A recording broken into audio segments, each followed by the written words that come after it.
YouTube, what's going on? We got another edition of the Top Tier Haircuts by your boy, the one and only Banky the Artist. Right now we are in my suite in Atlanta, Georgia. This is a first time client. He's from Pittsburgh. He found me off of IG, which most of my clientele does. They either find me on IG or Booksy. One day I'm gonna make a video explaining how you can really market yourself as a barber or put yourself out there in order for you to gain more and new clients.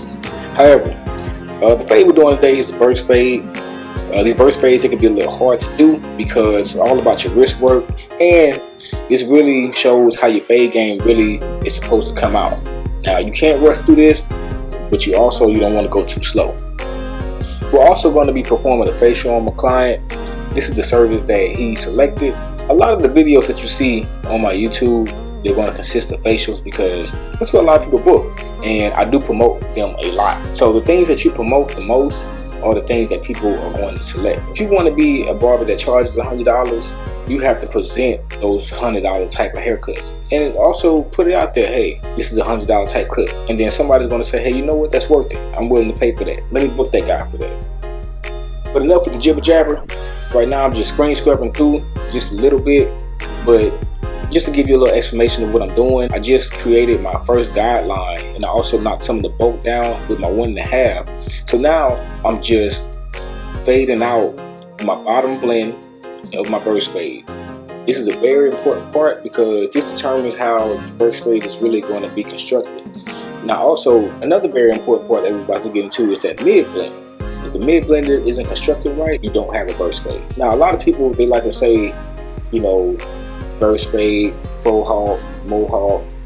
Honestly, they're all kind of in the same category. However, the only difference in the actual burst fade is that it's a little more circular. Like, you see the shape, how it comes around his ear, versus a mohawk is you're gonna start curved and you're gonna go flat towards the back, like a slant, like a V, basically. And a faux hawk, honestly, a faux hawk and the burst fade, they kind of follow the same lines as the same type of haircut, in my opinion.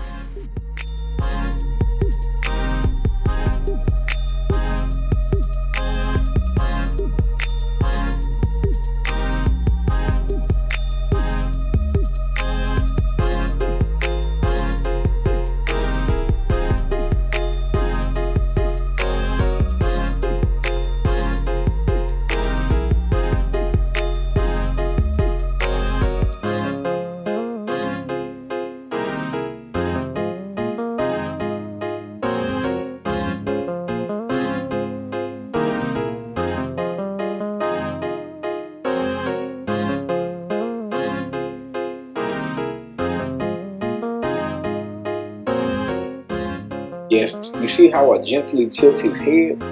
Make sure you're not jacking your client or just pushing them all over the place, because at the end of the day, the haircut is an experience. If you're not giving these folks an experience, a nice soft touch, then they're not going to come back. Or in their head, they're probably saying to themselves, man, this dude is being rough. Or they probably just would present it through their body language. I'm always trying to keep up with how's my client feeling, how is he doing. Even when I'm using trimmers on their face, I say, hey, how do these trimmers feel? Because everybody has different feels, everybody has different touches. But I just like to accommodate all of my clients the same way. I want you to have a feel-good experience for a whole haircut. So when you come back, you at least know what to expect.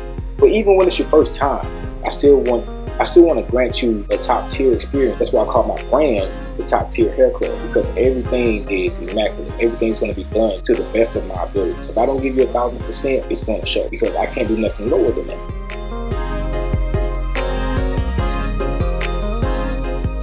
With the raking technique, you want to perform this on all your clients who are growing their hair out, who have braids, dreads, nappy froze, you name it. Pull the hair down because you want to avoid pushbacks at all times.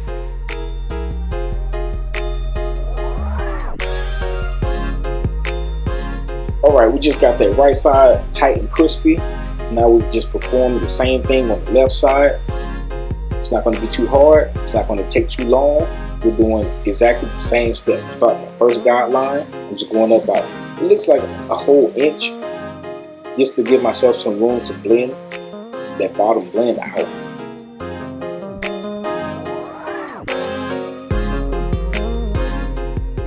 I'm following up with my 1.5 guard. And yes, I do have gold magnetic guards. I got them off of Amazon. They do shave off sometimes because I do have my clipper zero gap, but the shaving isn't as bad. It's not bad enough for me to like leave a bad review. These guards are highly recommended and they work just as well as the premium guards.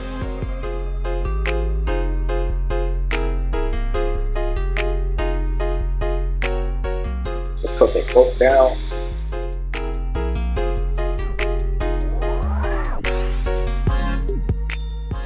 Whenever you're fading up, you also want to cut the bolt down as well. You never want to continue to fade up, because if you continue to fade up, you might get lost in your fade, especially for my beginner faders. And when you're performing, when you're blending out the bottom blend, always use a brush. A comb is not going to brush the hair down. It's not going to lay the hair down like it needs to. The brush is going to keep that. It's going to keep those small hairs nice and packed. It's also going to brush out any dark spots that you have to still touch up with. Now we're back at it. This is our number 2 guard. I'm going more into the hair, still keeping it safe. I have my guard all the way closed.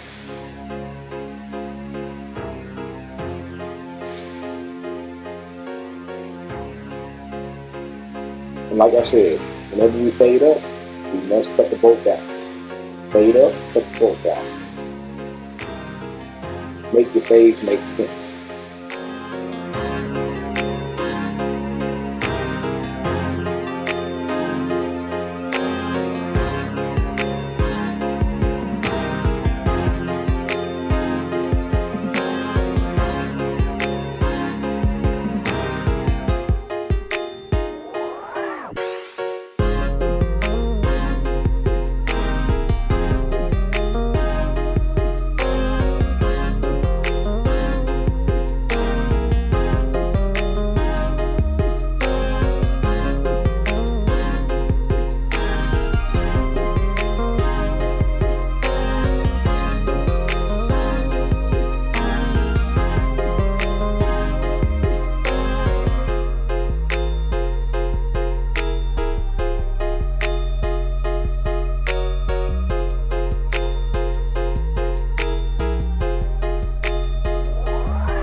Alright, now we're back at that raking technique to prepare to knock that hairline down so we can get it real sharp and crispy.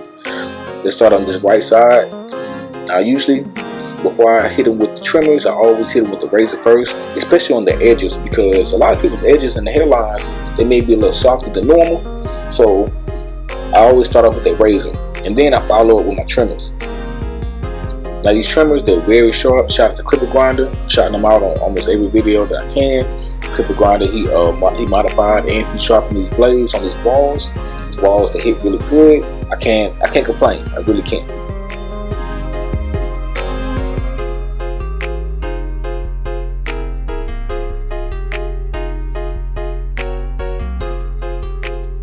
Now the only time you're gonna see some trimmers on a beard for me, when I'm using them, is on the mustache. When I first start off my beard, I started off with the razor. Why? Because that razor is going to keep all that new growth in, just like when I'm doing my hairlines.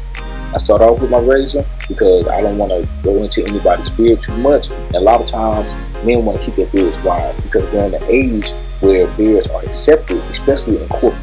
So if they're trying to keep all that new growth, start off with the razor. Don't start off with the trimmers, because the trimmers might go in a little too hard, or they might not cut and get that sharp line like how you really want to.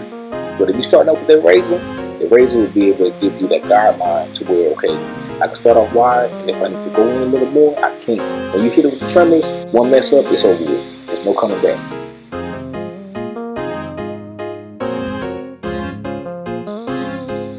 Now this technique that I'm using right here, to get the bolt down real quick and just get a nice little taper without using the clippers or the guards, just take the comb out, and get all that excess hair.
You can also use that same technique on the back of the head, even on the back line of the beard. It makes it a lot easier to shape up, and you're also not, because the nape area is a very sensitive area, so you're not trying to put the trimmers on the nape too much, and to avoid that, knock the bulk out and then hit it with the trimmers.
So right here, me and my client are discussing where he wants his beard, because like I mentioned in the beginning of the video, this is the first time I'm coming to the suite. It's good. It's always important as a barber to ask questions. You never want to just do whatever you want to do, because that makes the client not want to come back. So if you ask the questions and you're communicating, and they're communicating back with you, that makes them feel good, and it makes you feel good, because you know the haircut is going to come out real ice cold.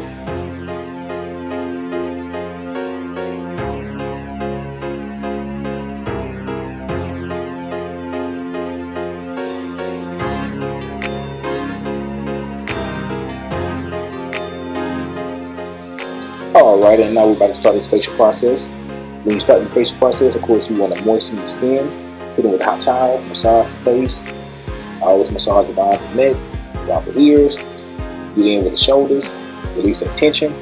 Next step, we want to exfoliate the skin. I'm using some black soap. Shout out to Luxurious.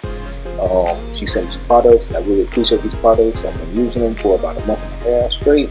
They're going really well. And I'm also exfoliating him with a scrub brush, because when you get all the dirt out the skin, you want to use exfoliate scrub brush. Now we're following up with a black mud mask. This black mud mask is going to tighten up the skin. It's also going to get all the white serum up from under his skin, from under his pores. Fourth step, we're going to hit it with a gold mask. The gold mask replaces all the collagen back in his skin. Last but not least, we hit it with UV light treatment. Like the UV light treatment, this red light is making the skin very firm, and it's also replacing collagen in the skin as well, and it's also reducing inflammation.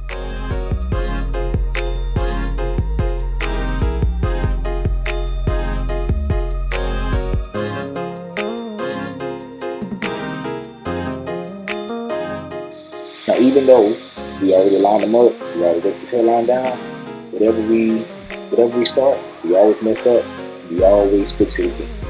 That's my process, because I want my clients to come out here and leave with a fresh tape line for the next week, or at least a week and a half. If your hairline does not last for at least 3 days, then you have problems. Barbers try to charge extra, and they try to go for the prices, but they're not following up with the amount of effort. Please make sure your hairline is crispy and always sharp, and always just mess it up if you have to. So when you create a crispy hairline, mess it up. Go wash the hair, then follow back up, especially with a client with a lot of hair. So when you have these nappy froze, faux hawks, or anything, mess it up a little bit, come back, follow up with it. And it's also showing the client that you really care, and that you're trying to give them their money's worth. I'm just hitting my client with a little bit of enhancements. We're starting off with a little kiss tensionation.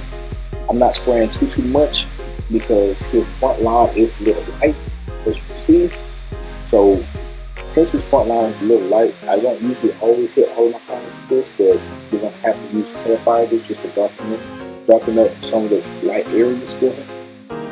Now, when I use my hair fibers, I am using the pancake method. I bleeded it out because my camera probably got blurry, but I did follow up with the holder spray first. Then I hit it with the fibers, and I followed up with the holder spray again, and then we're going to dry it out. Now, the dryer is going to hold those fibers into place. Next up, we're hitting them with the beard hot pick comb. Combing his beard out, let's say he wants to get it trimmed just a little bit. A lot of times guys like this because it feels really good, and it makes them realize how big their beards are. Like I've been having clients with a beard, but I never would have guessed my beard would be this big.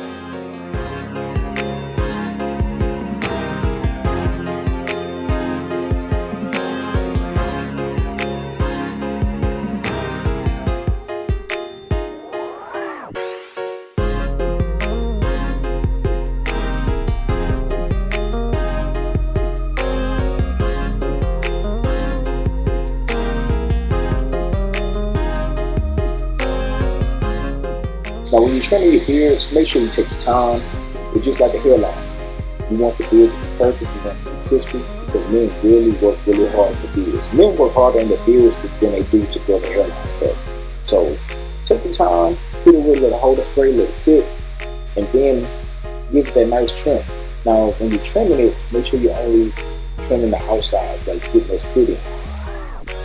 And if you have to go in a little bit, ask your client. Communicate with them. Don't just make any assumptions or any exceptions, because they may want to look a little nasty.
Alright, here's the cut, voila.